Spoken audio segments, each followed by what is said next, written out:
Só pelo Espírito Santo. Só pelo Espírito de Deus. Em alguns dias, nós sentimos mais responsabilidades do que em outros dias. Hoje é um destes. Obrigado a todos os que oraram. E obrigado porque você veio aqui com o coração aberto. O Espírito de Deus nos orientará e nos direcionará para o caminho certo, o caminho da eternidade. Amém? Nós estamos pregando a série As Expressões de Jesus. E eu já preguei aqui, por minha causa, bem-aventurados sois vós quando por minha causa vos injuriarem, perseguirem e mentindo disserem todo mal contra vós. Eu já preguei aqui a minha casa. Minha casa será chamada casa de oração. Me lembro que naquele dia disse que pensei em trazer aqui um chicote. E não o trouxe, porque senão alguns de vocês só se lembrariam do chicote. Preguei também sobre estarás comigo. Jesus prometeu ao ladrão que o aceitou no último momento da vida, dizendo: estarás comigo no paraíso. E preguei também que foi não foi o último, o penúltimo, não chores. Atrás de cada não de Deus há uma bênção. E o último foi respondendo à pergunta: quem é Jesus para mim? Jesus é aquele que me torna mais que vencedor. Queria agradecer a todos os que nos acompanham pela internet. Se o André puder vir um pouquinho aqui perto. São milhares de pessoas que passam pelas nossas mídias sociais. Milhares. Queria dizer a você individualmente, pessoalmente, você é tão importante para nós quanto os que estão aqui na nave da igreja. E nós oramos também por você. E que Deus nos abençoe neste momento. Antes de ler a palavra de Deus, eu peço que você encontre aí Marcos capítulo 7. E antes de nós lermos a palavra de Deus, nós vamos orar, nos lembrando de algumas pessoas aqui da nossa comunidade que estão viajando e que mandaram mensagens. Delmer, lá em Dallas, diz que está conectado conosco. Delmer, família. O Momô com a Sandra, que sentam sempre aqui no segundo banco, estão viajando, mas estão nos assistindo. E também o Fábio Piauí, que está na cidade do México, nos acompanhando, e tantos outros. Deus seja louvado. Vamos orar. Querido Deus, acabamos de abrir a Tua palavra. Nós pedimos mais uma vez a unção do Teu Espírito, o batismo do Teu Espírito Santo, a lavagem no sangue do Cordeiro, que sejamos lavados agora no sangue do Cordeiro de Deus, e que cada palavra da palavra seja a Tua palavra para o nosso coração. Senhor, com toda a sinceridade que nos é possível ter, nós queremos ir para a eternidade. Não queremos viver uma vida de hipocrisia. Por favor, toca o nosso coração, a nossa mente. Tira o preconceito agora do nosso coração, por favor. Fala-nos.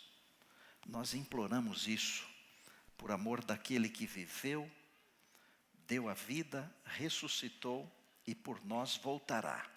Jesus Cristo, Senhor e Salvador nosso. Amém.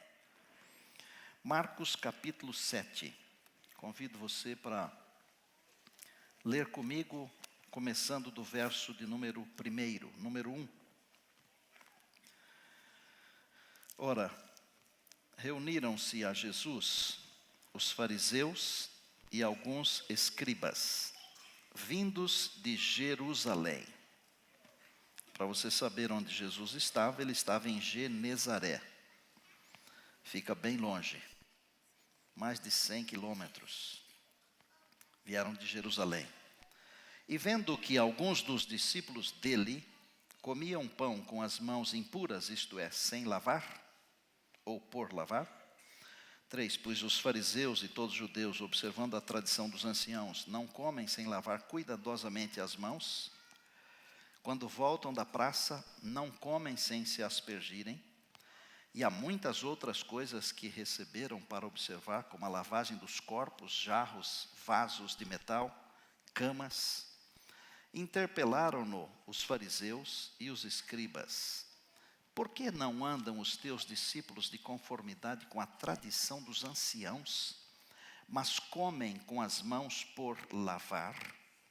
6. Respondeu-lhes: bem profetizou Isaías a respeito de vós, hipócritas, como está escrito: este povo honra-me com os lábios, mas o seu coração está longe de mim. Em vão me adoram, ensinando doutrinas que são preceitos de homens. Negligenciando o mandamento de Deus, guardais a tradição dos homens. E disse-lhes ainda: paremos por aqui, que acho que é suficiente. Eu poderia chamar esse sermão de batom, só de boca. E eu poderia chamá-lo de crente 6 horas. Aquele que passa perto de nós assim: 6 horas por mim. Você está rindo, mas é sério. Coração longe, perto dos lábios, longe do coração. Mas eu escolhi chamar de status de cristão, mente de ímpio, porque foi o que Jesus falou. Traduzido para uma linguagem contemporânea: hipócritas, vocês me honram com os lábios, mas o coração está longe de mim. De onde nós podemos entender as palavras de Jesus e como podemos entendê-las? Uma visão do texto, uma visão simples. Escribas e fariseus, vindos de Jerusalém, Jesus estava em Genezaré, que fica às margens do mar da Galileia, perto da cidade de Tiberíades ou Tibérias. Precisamente são 187 quilômetros de distância.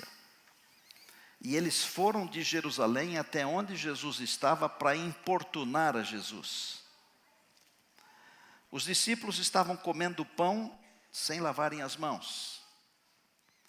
E então esses escribas e fariseus, eles criticaram a Jesus por causa dos seus discípulos. A frase hipócritas, este povo me honra com os lábios, mas o coração está longe de mim, é uma frase que não é só daquele tempo, é uma frase de hoje, mas é também uma frase do passado. Porque Jesus não foi o primeiro a usar essa expressão. Essa expressão foi usada pelo profeta Isaías, lá no Antigo Testamento. Hipocrisia, eu percebo pela Bíblia, e nem preciso usar a história sociológica da humanidade, eu percebo pela Bíblia que hipocrisia é um problema do ser humano faz muito tempo. Muito tempo. Eu poderia racionalizar aqui com vocês, preste atenção. Eu poderia dizer assim: bom, Jesus acho que estava falando para os políticos religiosos corruptos. Não temos aqui no Brasil uns políticos religiosos que nos envergonham? Aliás, há alguns religiosos que nos envergonham. E há certos momentos em que nós temos quase que vergonha de dizermos que somos cristãos. Eu não tenho vergonha, porque o fato de nós termos por aí um monte de notas falsas de dinheiro, não quer dizer que nós não tenhamos notas verdadeiras. Mas é vergonhoso. Nós poderíamos racionalizar ainda e dizer assim: acho que Jesus estava falando para alguns líderes religiosos que são ladrões. E nós temos isso bem pertinho de nós aqui no Brasil. Mas esquecendo o racionalizar, indo para a realidade. Jesus não estava falando para os políticos corruptos, nem para os líderes religiosos ladrões. Ele estava se referindo à sua igreja. Ele falou assim: este povo, que povo? O seu povo. Este povo honra-me com os lábios, mas o seu coração está longe de mim. E eu vou destacar aqui, para facilitar a compreensão, 3 coisas. A palavra hipocrisia, a palavra escribas e a palavra fariseus. Para depois nós entrarmos naquilo que nos interessa no texto. Mas eu não poderia ir direto para o que nos interessa sem dar essas informações para vocês. A expressão hipócrita é um substantivo e também adjetivo. De dois gêneros. Tanto serve para o gênero masculino quanto para o gênero feminino. O que significa o hipócrita? Aquele ou aquela que demonstra uma coisa quando sente ou pensa ou é outra. Que ostenta qualidades que não possui. Que dissimula sua verdadeira personalidade por motivos interesseiros ou por medo de assumir a sua verdadeira condição, sua verdadeira natureza. O hipócrita é uma pessoa fingida, falsa, dissimulada. Pode ser uma pessoa com atitudes hipócritas, ou ela mesma pode ser uma pessoa falsa, fingida, que faz coisas que na verdade não faria em outras circunstâncias. O hipócrita é aquele que finge ser o que ele não é, ou aquela. O hipócrita não é confiável, porque não é leal. A origem da palavra tem a ver com o teatro. No passado, o hipócrita era uma pessoa que assumia um papel. Uma atriz, um ator. Está claro até aqui? Jesus foi forte, não foi? Foi duro. Em alguns aspectos, a palavra de Deus, ela é dura. Em outros aspectos, ela é macia. Depende de como eu vivo a palavra. Se eu viver a palavra de acordo com a palavra, ela só me amacia. Ela só me afaga. Mas se eu viver contra a palavra, ela é dura comigo. E Jesus falou que ela é uma espada de 2 gumes, que corta dos 2 lados, e ela divide as juntas e medulas, e até o espírito ela divide. É a palavra. E eu estou utilizando hoje, Wander, você falou que eu deveria usar uma colher só, né? Quando eu falei 2, né? E eu estou usando hoje 3 colheradas de mel. Porque eu não quero que você pense que sou eu que estou falando isso, ou porque eu vi alguma coisa na igreja, ou porque eu vi alguém. Isto aqui é um assunto que eu estou preparando há 6 meses, eu já falei para vocês isto. Agora, irmãos, nós não iremos para a eternidade se nós cultivarmos em nosso coração a hipocrisia. Nós vamos ficar aqui. Os hipócritas não vão para a eternidade. Então, a segunda palavra das quais eu mencionei que abordaria como fase introdutória, os escribas. Eles existem desde os dias de Esdras, lá no Antigo Testamento. Naquele tempo eram pessoas que cuidavam da Torá, das leis. E o que é que eles faziam?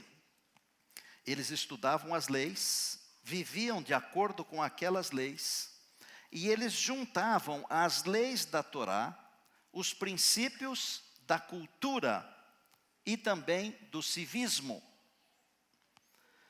Chamados na Bíblia de mestres e doutores, não eram necessariamente todos eles sacerdotes, mas uma grande maioria pertencia ao time dos sacerdotes. Eles tinham grande influência, grande influência. O povo respeitava muito os escribas. E os escribas, segundo a Bíblia no Novo Testamento, em muitos aspectos eles eram contrários aos ensinamentos de Jesus. Por quê?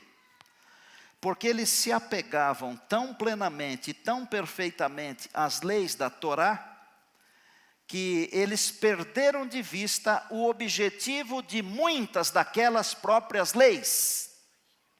Por exemplo, muitas das leis da Torá mostravam para Jesus o Cordeiro de Deus que tira o pecado do mundo. E eu pergunto para você, meu irmão, minha irmã, o que é mais importante, a lei da Torá ou o Senhor Jesus? Mas para eles a lei era tão importante que eles nem perceberam o Senhor Jesus.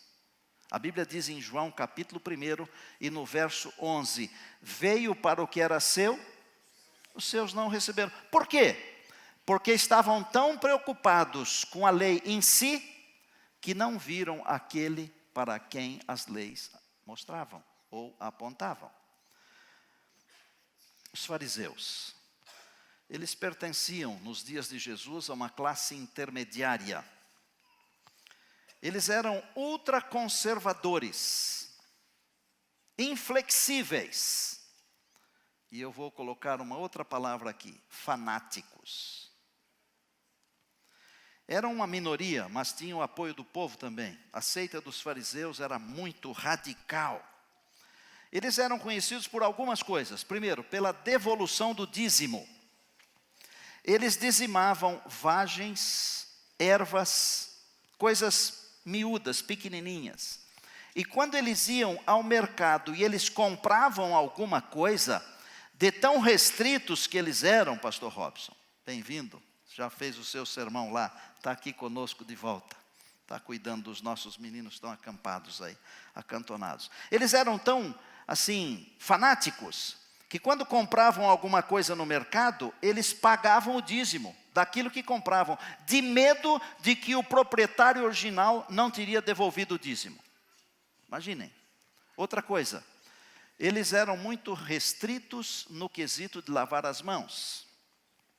Eles não comiam de jeito nenhum sem lavar as mãos. Foi num contexto como estes que Jesus falou, não é o que entra que contamina. E aí as pessoas pensam que pode comer porco, pode comer camarão, pode comer tudo quanto é desgraça que tem por aí, que faz mal para a saúde física e para a espiritual. Precisa interpretar corretamente a Bíblia. Se uma refeição fosse composta de vários pratos, por exemplo, uma entrada, tá, ok? Um prato principal e uma sobremesa, 3 coisinhas só. Eles comiam a entrada, lavavam as mãos. Lavavam antes, comiam, lavavam as mãos. Comiam o prato principal, lavavam as mãos. Terminavam de comer o prato principal, lavavam as mãos para comer a sobremesa. Acho que eles eram terríveis. Muitos deles não eram sacerdotes, mas eles viviam e colocavam sobre si mesmos as obrigações que eram determinadas aos sacerdotes, que antes de entrarem para o templo, para oferecerem os sacrifícios, eles tinham que passar por esse processo de lavagem, de limpeza. Tem uma lenda rabínica que diz o seguinte, prestem atenção. Senhor do universo, impus sobre mim mesmo mais restrições do que tu me impuseste, e eu as tenho observado. Irmãos, Deus só pede que observemos aquilo que Ele mandou observar, nada mais. Como líderes da igreja, nós não podemos colocar sobre nós mesmos ou sobre vocês mais cargas do que nós mesmos e vocês, mais do que nós temos, mais do que vocês têm.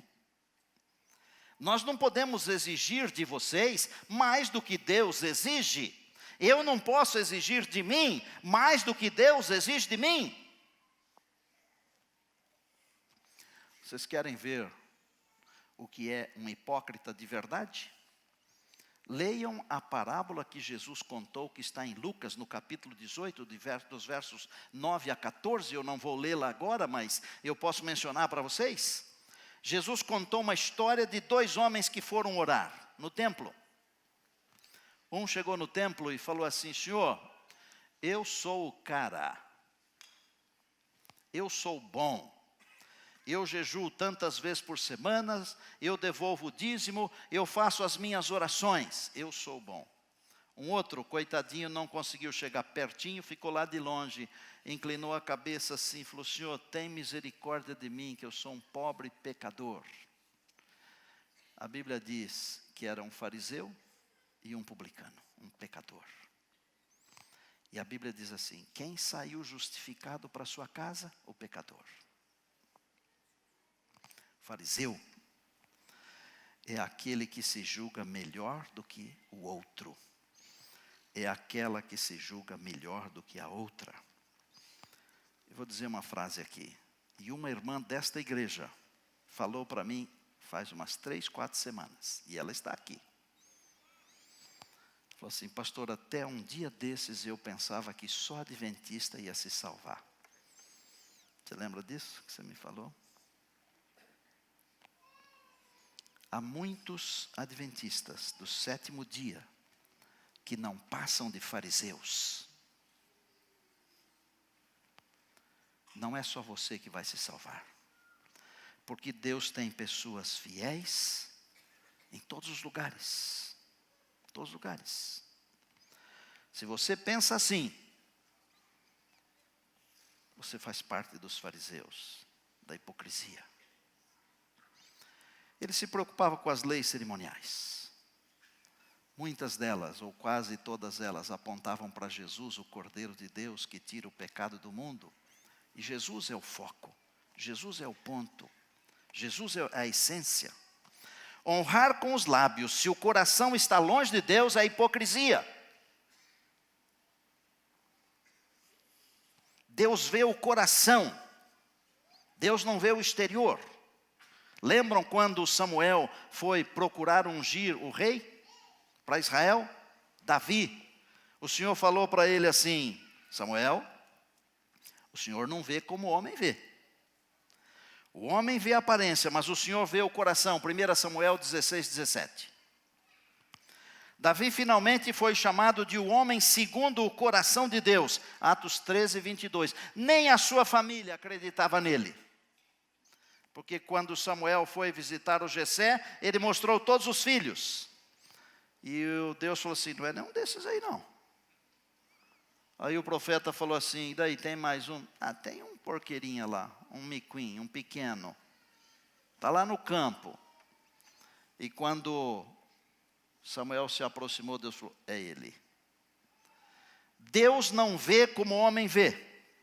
Muitos de nós estamos interpretando o papel de adorador, mas não estamos vivendo o papel de adorador. Interpretar o papel de adorador e não vivê-lo é hipocrisia. É preciso viver. Eu pergunto, queria que você prestasse atenção. Quando pregamos, ou quando cantamos, ou quando damos estudos bíblicos, ou quando nos vestimos para ir à igreja, ou qualquer outra coisa que fazemos, nós estamos fazendo para adorar a Deus? Ou nós estamos nos vestindo para os outros? Ou estamos cantando para os outros? Ou estamos pregando para os outros? Deus espera que ao comer, ao beber, ou fazer outra coisa qualquer, nós façamos para a glória de Deus. 1 Coríntios capítulo 10, 31 e 32. Deus não quer outra coisa. Esses dias eu sonhei com Deus. E eu tenho uma convicção muito forte de que era Deus mesmo. Ele estava acompanhado de uma multidão de anjos. Era uma coisa assim, eu não consigo descrever para vocês. Tudo era tão lindo que não dá nem para explicar. Embora eu tenha a convicção de que era Deus, eu não vi a face de Deus nem em sonho. Eu não sei como é a face de Deus. Mas me chamou a atenção uma coisa: ele estava segurando um cartaz. E o cartaz era tão impressionante que eu me concentrei só no cartaz. deu-me a impressão no sonho que era uma campanha publicitária. E depois do sonho eu fiquei pensando assim, mas Deus não precisa fazer publicidade. Mas era uma campanha publicitária. E Deus era o garoto propaganda da campanha. Sabe o que estava escrito no cartaz? Estou procurando adoradores. Era um cartaz enorme assim. Letras, pareciam as letras de fogo. No escuro. Elas brilharam forte na minha mente. E eu não sou de sonhar muito. Eu sonho pouco, eu vivo mais do que sonho. Eu acordei assustado. E eu já sou de pressão um pouco forte. Eu tomo uma medicação. E o meu coração estava disparado assim, numa velocidade incrível. E logo que eu acordei, eu pensei assim, é que eu estou orando muito por esse sermão, deve ser isso, né?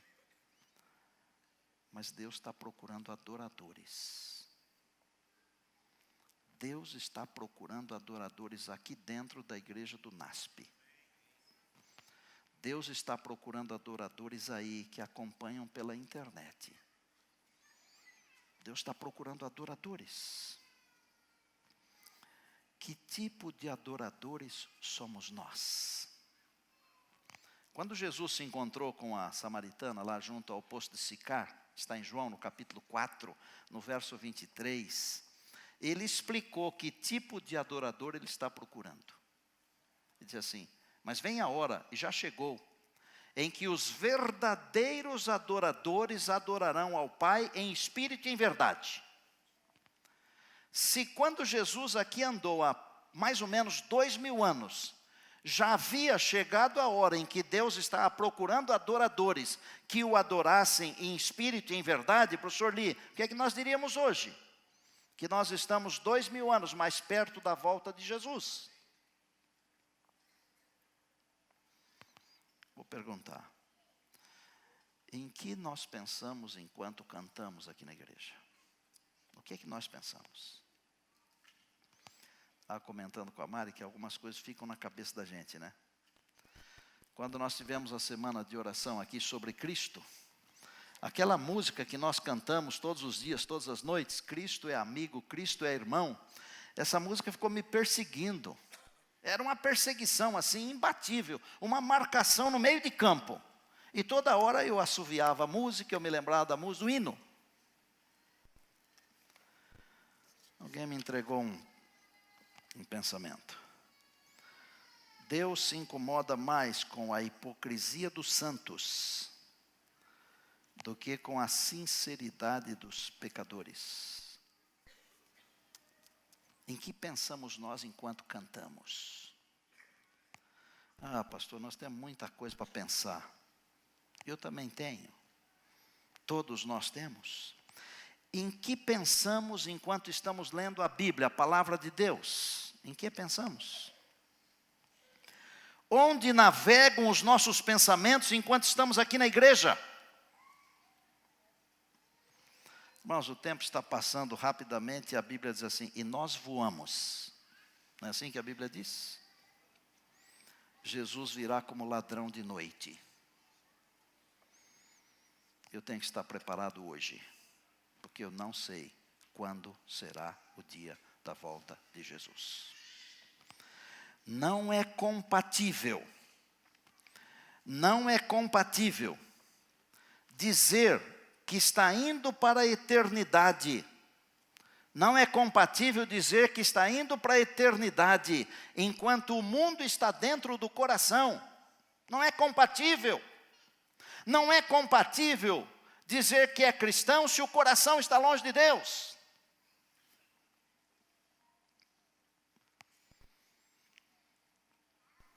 Os que têm status de cristão, mas a mente de ímpio, gostam dos ídolos do cinema, da televisão, do esporte, da música.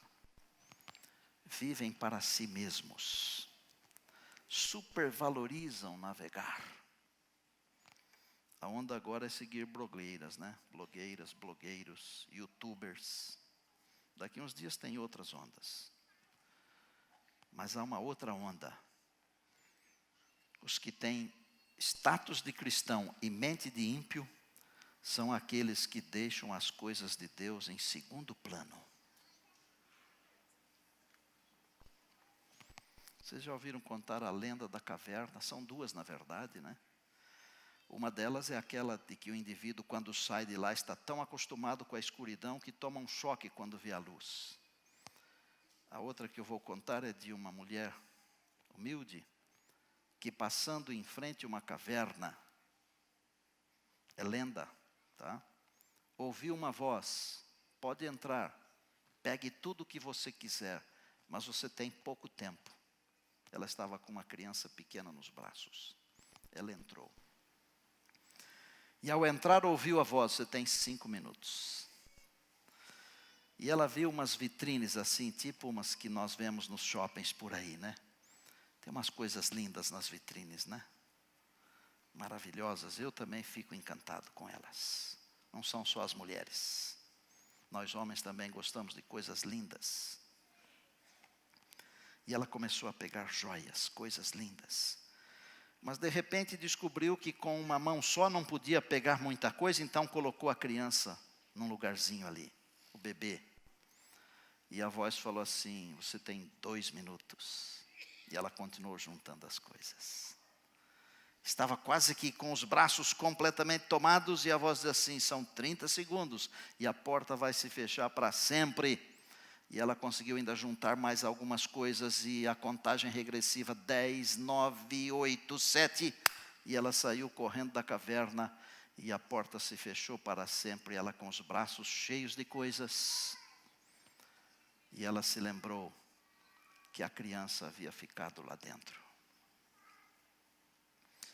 Enquanto você passa por essa vida aqui, não esqueça o que é principal, tá?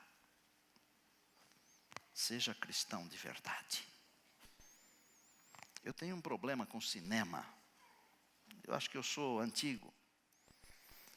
Meu problema é com a indústria cinematográfica, não é com o cinema em si. Por que eu tenho um problema com o cinema? Porque o que o cinema vende não combina comigo, sabe? Não combina comigo. No cinema ou em casa nós somos influenciados, não é o ambiente. Sabe o que é?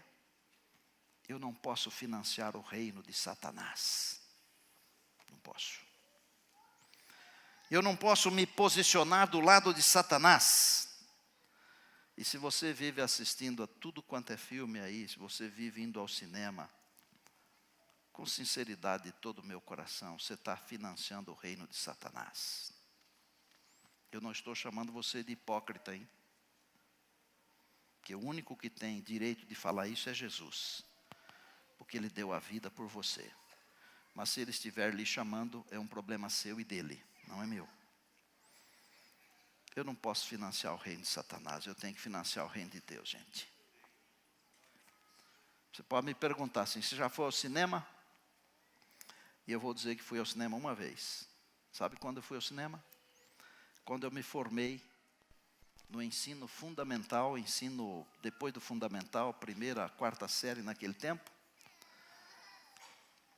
Nós alugamos um cinema para fazer a formatura. Eles não alugavam para uma noite só, alugavam para 2 noites. Então eles passaram um filme para os formandos. Nós mesmos passamos um filme para nós. Fui no cinema uma vez. Há adventistas que vivem indo ao cinema. Aí você pergunta: pastor Estina, o senhor é um homem de Deus, pode ir ou não pode? Eu não vou falar se pode ou não pode, tá?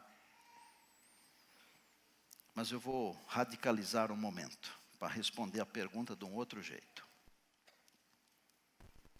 Onde você gostaria de estar quando Jesus voltasse? Onde você gostaria de estar? Hã? Não me responda. No meio da torcida do Corinthians, do Palmeiras, do São Paulo, do Santos, do Flamengo, do Liverpool, do Barcelona, no cinema? Ou você gostaria de estar na igreja? Ou você gostaria de estar em casa, sendo cristão de verdade? O cinema destrói o casamento. Quer? Depois vem aqui chorar comigo. E aí eu tenho um coração bondoso, eu choro junto com você, mas não posso fazer nada. destrói a família, acaba com a moral, transtorna a sexualidade, incita a violência e tira Deus do trono.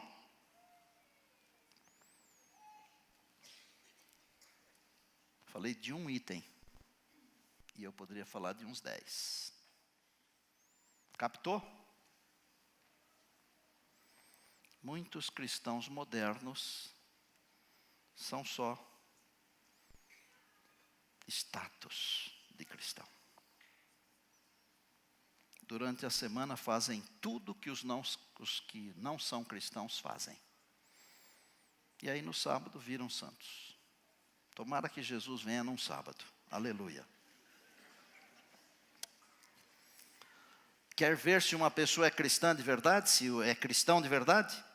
Tira um pouco do sério para ver. Grita, xinga, sai da casinha, faz 1 milhão de coisas que os cristãos não fazem. Qual é a relação que a pessoa tem com o poder, com o sexo, com o dinheiro, com a influência? Quer ver se uma pessoa é cristã de verdade? Qual é a relação que essa pessoa tem com o poder, com o dinheiro, com o sexo, com a influência, que são coisas que destroem. Há alguns que só amam o poder. Às vezes eu percebo isso em algumas das nossas comissões, e eu percebo isso em algumas de nossas assembleias. Líderes que amam o poder e usam as pessoas. Atitudes não cristãs que magoam e matam. Me lembro de uma assembleia que aconteceu há muito tempo. Um indivíduo falou assim: vocês pensam que ser líder da igreja é fácil? Não é fácil não. A cadeira tem muitos espinhos. É verdade, tem mesmo, viu? Aí alguém gritou lá de longe: tem muitos espinhos, mas também tem cola. Porque ninguém quer sair do poder.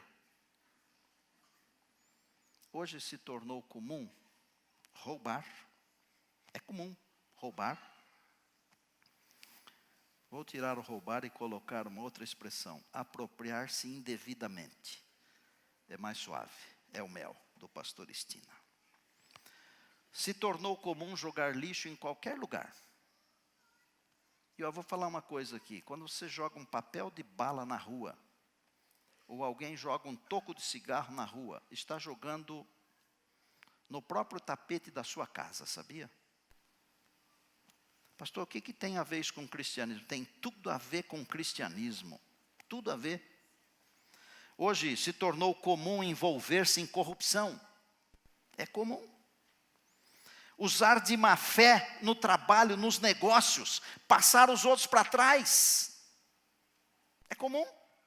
Me lembro que quando era pequeno tinha uma história que se contava assim, de um indivíduo que estava vendendo um animal, um burro. Até hoje não sei porque que deram o nome para esse bichinho de burro, coitadinho. Ele é tão maravilhoso, tão trabalhador. Mas era de noite.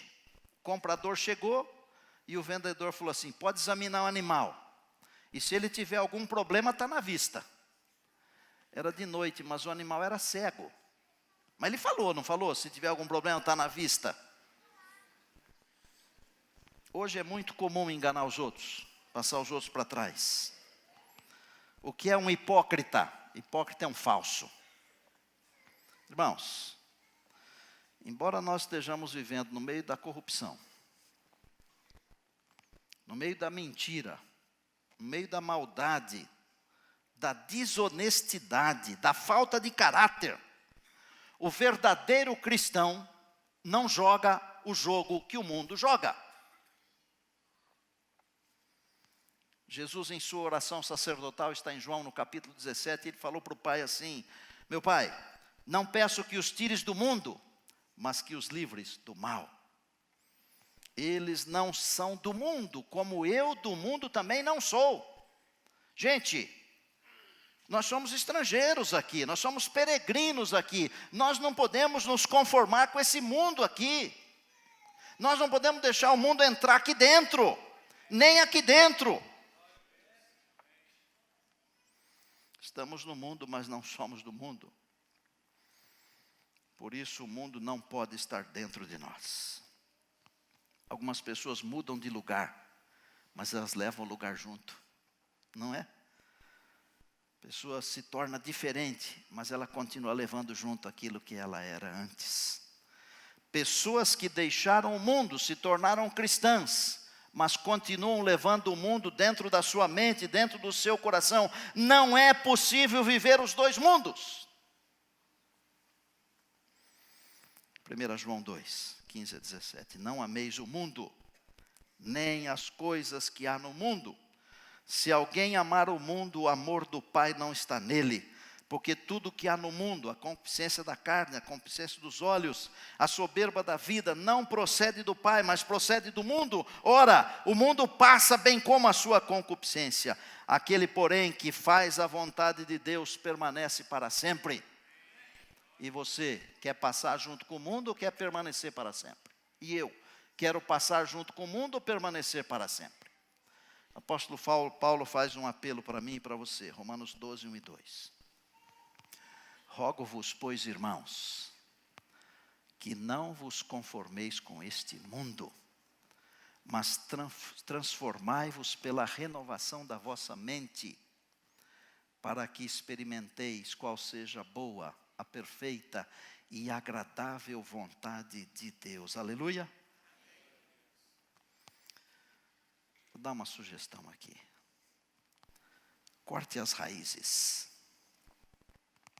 Corte as raízes que ligam você a esse mundo aqui. Tem que haver uma mudança completa, uma conversão completa do coração. Deus já nos chamou desde os dias do profeta Joel. Ele disse assim: o Senhor levanta a voz diante do seu exército, porque muitíssimo grande é o seu arraial, porque é poderoso quem executa as suas ordens. Sim, grande é o dia do Senhor e muito terrível. Quem poderá suportar?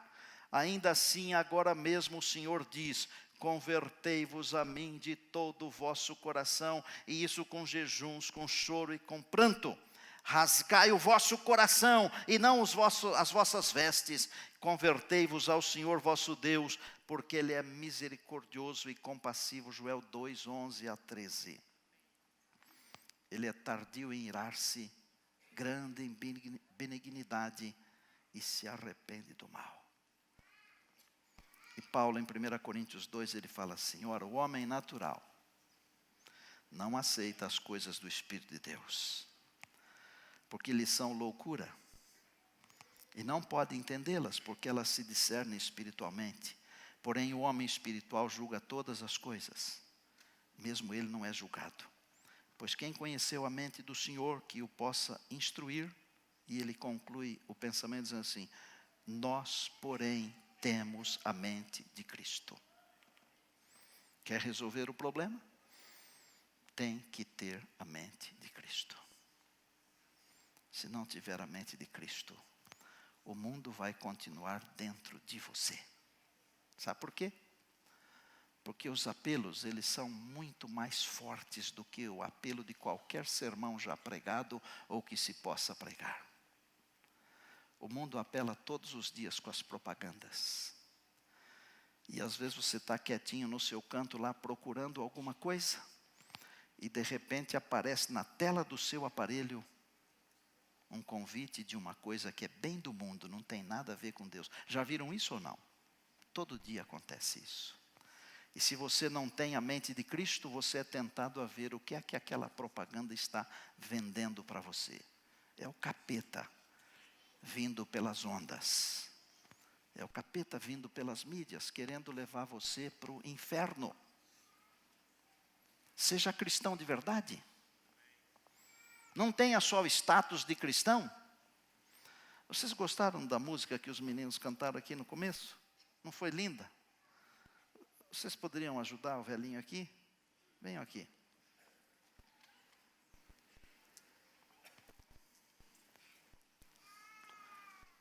Só tem uma solução.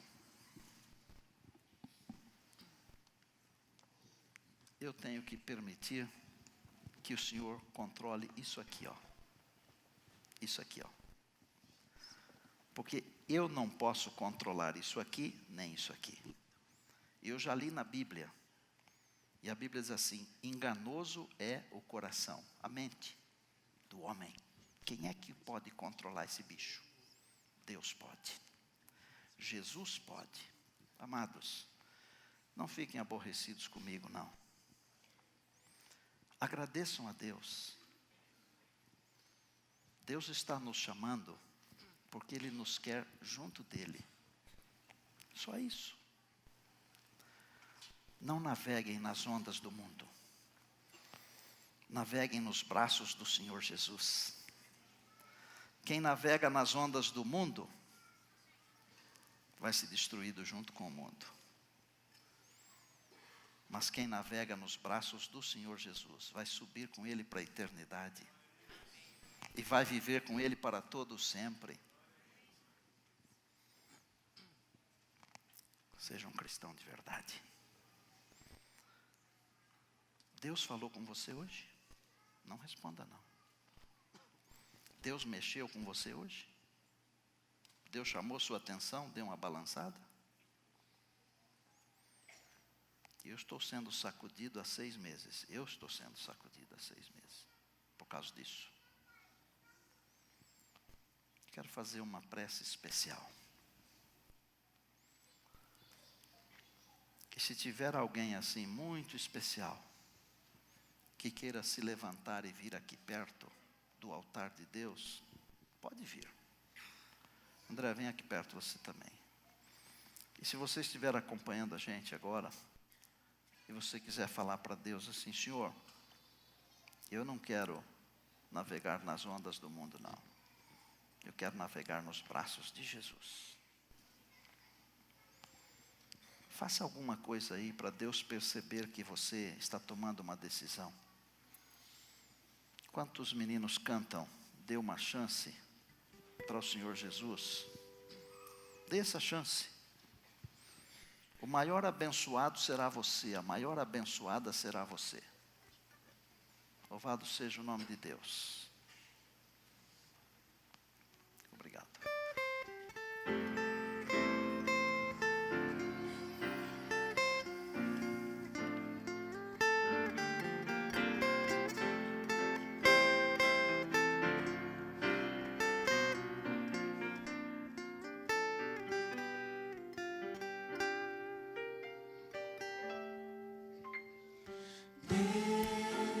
Uma chance pra Jesus e você vai encontrar o amor mais puro. Sei que Ele vai lhe conceder paz que excede o entender. De tão sublime vem, não pergunta mais por quê, e confia sem temer, com fé descansar. Vem, não importa onde for, que Ele seja o seu fulgor, uma fonte de amor sem fim.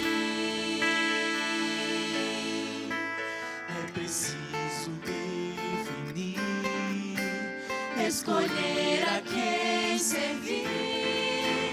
Dê uma chance pra Jesus em sua vida. Novo dia vai chegar, o que é sonho então será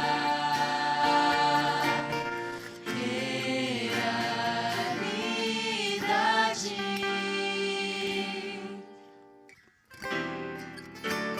Sim, todo mal irá findar, já terá ficado atrás, e sem lembrança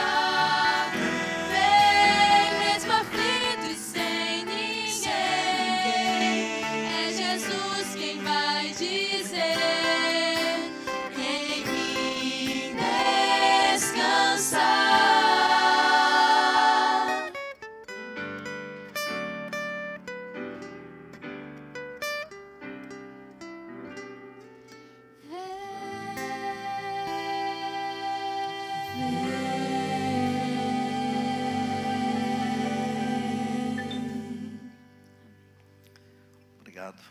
Fiquem aqui um pouquinho para a gente terminar.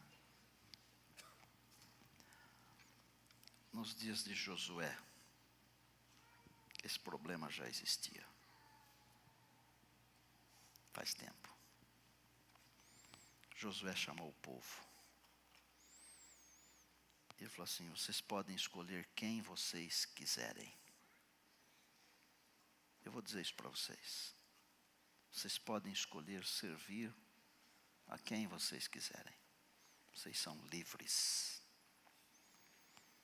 E eu vou dizer como Josué falou, 24:15. Eu e a minha casa, nós escolhemos servir ao Senhor. Fale junto comigo. Eu e a minha casa serviremos ao Senhor. Senhor Deus, o Senhor está aqui. O Senhor ouviu. Agora, também não sabemos de tudo. Há tantas coisas que nós precisamos ajustar na nossa vida. Mas o Senhor escreva no livro das memórias aí, por bondade, que hoje nós declaramos que juntamente com a nossa casa nós serviremos ao Senhor. Eu vou pedir uma coisa, Senhor. Que o Senhor abra os nossos olhos para nós vermos. Não nos deixes cegos, por favor. Mantenha os nossos olhos abertos, com bondade, com oração, com humildade. Faze-nos cristãos verdadeiros, meu Deus. Limpa-nos de todo o pecado. Cuida da nossa família.